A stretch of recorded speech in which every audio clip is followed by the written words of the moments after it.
Now we'll look at the sounds that the vowels make in English. There are 5 vowels: A, E, I, O, and U, and sometimes Y. Each of the 5 vowels have 2 sounds. We say that there are short vowel sounds and long vowel sounds. The long vowel sounds are easy to remember because they sound like the name of the letter. So the long vowel sound of A is A.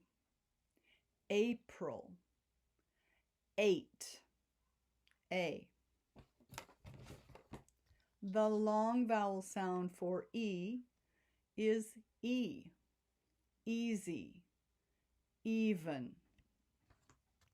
The long vowel sound for I is I. Ice, night, I. The long vowel sound for O is O. Open,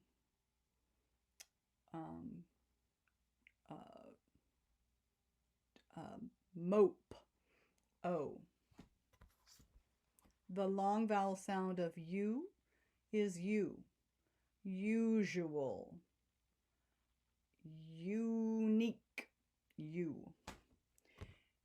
And we sometimes use Y as a vowel, and that doesn't sound like Y at I, it sounds like an I. Cry, okay. Buy,